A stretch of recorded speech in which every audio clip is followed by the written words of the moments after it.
Welcome back everyone. Let's go ahead and take a look at the Samsung Galaxy Tab A 8-inch model from 2019 and see how it holds up in 2021. Now what I can tell you is that, as always, this tablet is a very interesting tablet. It's not a bad tablet by any means, but I will tell you, if you spend a little bit more money, you may be better off getting like the Tab S7, maybe the Tab S6 if you can. This thing is a budget tier tablet, and I would say it's probably the cheapest tablet Samsung makes. The A series of tablets, which makes sense because the A series of their phones are the cheapest phones they make. And I think with the Tab A8, especially this one from 2019, it's still being sold in a lot of places, even though I think there's a successor out possibly, but I still think it's a pretty decent tablet. I was kind of harsh on it earlier, and I'll probably still be harsh on it because there's a couple different issues I'm not like a super huge fan of. But I think for the most part, if you have to pick up a tablet and this is the lowest you can get, I will definitely tell you I've had worse tablets back in the day, so this one really isn't that bad of an option. Now looking on the front, it has an 8-inch TFT panel. Now the resolution is 800 by 1280. Now here's the thing with this panel, right?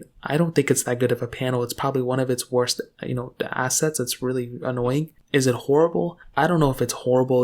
I wish it was a little bit better, but I think, if you have to get a tablet, this thing, it's a working machine, and the display is good enough for the most part, but there is a lot of bezel around it. So that's another pretty big thing to keep in mind. You do have front camera. You do have, depending on which model you get, like if you get the white model, it definitely will stick out a little bit with the bezel and everything, but I guess it gets the job done. Now it has a micro USB port on the bottom, but it also has a micro SD card slot as well, which is really nice. I like seeing that micro SD card slot on these type of devices. I don't know why Samsung puts them on the cheapest ones, but they don't put them on the more expensive models. And even from 2019, this was the same year that the S10 came out. So I think overall this tablet is a pretty decent pickup just because of the micro SD card slot. Now on the back, you do have the aluminum back, which actually makes this thing feel a little bit more expensive, which is cool. Again, this is a budget tier focused, tablet. So the fact that this thing has a little bit more going for it there is actually a pretty cool thing. And I'm a fan of it more than it's a con for sure. And you do have that single camera setup on the back as well. So, and that's pretty much it on the outside. This was kind of a rough one to get through, I'll be honest, but I am glad that in some ways that it does, have some pros, like that aluminum back,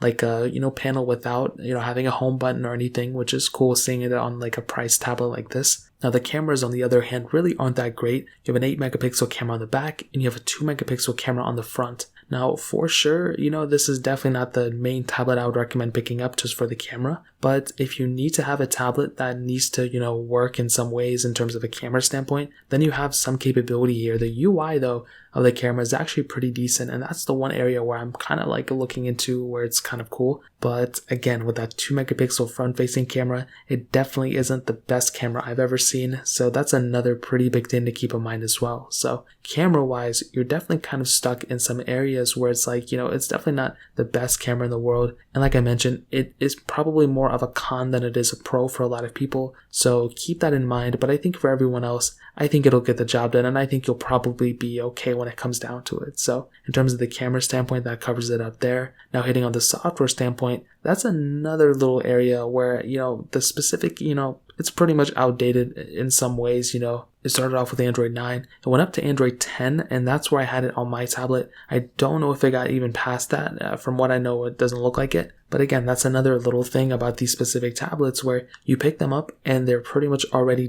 outdated. If you buy them on day one, that's like the best time to buy it. And then, they don't really get too many updates after that, which is kind of a sad thing with this type of phone or this tablet. So I will tell you, if you're getting this tablet, the software is probably already done. It's probably already outdated, and you're probably better off picking up something like I mentioned before, like the Tab S7 or something like that. I know it's more expensive, but it will net you that much better of an experience for sure. So in terms of a tablet software standpoint, that covers it up there. But the battery life is one of the best things about this tablet. Because it's not super overpowered and because it really doesn't have too many things going on in the background, you're really stuck with a 5100 mAh battery that's fairly stock. And that is without a doubt one of my favorite things about this tablet for sure. So if you're getting this tablet, rest assured that one of the best things about it is that you're getting a really solid battery life from it. So I think that's one of its biggest advantages without a doubt. Now ending it off with a performance standpoint, this thing had that Qualcomm Snapdragon 429 chipset and a couple different models of RAM. So you had two 2 gig of RAM models,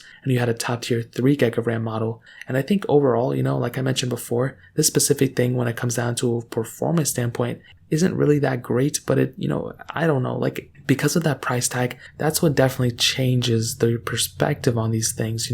When you have a tablet like this, you don't want it to be already outdated. Like I mentioned before, you want it to be able to handle everything you throw at it. And this thing is okay with light tasks. If you're trying to get this thing and you're trying to get it to, perform at a good, decent level, then I think that's okay. But even when you go up to something like mid-tier apps, or you try to start multitasking between 2 applications at one time, that's where you may start to lead yourself into some issues because of the amount of RAM on this thing. This thing has about the same RAM. It actually has less RAM, I think, than a Galaxy S7. So you have to keep that in mind. I think even like the Galaxy S5 had more RAM or something like that. I don't remember. That is a big thing to keep in mind when you get a tablet like this, because for a majority of you may be wanting to use it for some higher intensive, apps or games or something. And I will be the first one to tell you, if you're trying to play some heavy intensive games on this thing, it's probably not going to work out well. If you're trying to do some other crazy stuff, it's just probably not going to work out well overall. So I think if you're getting a tablet like this and you're expecting a really good performance,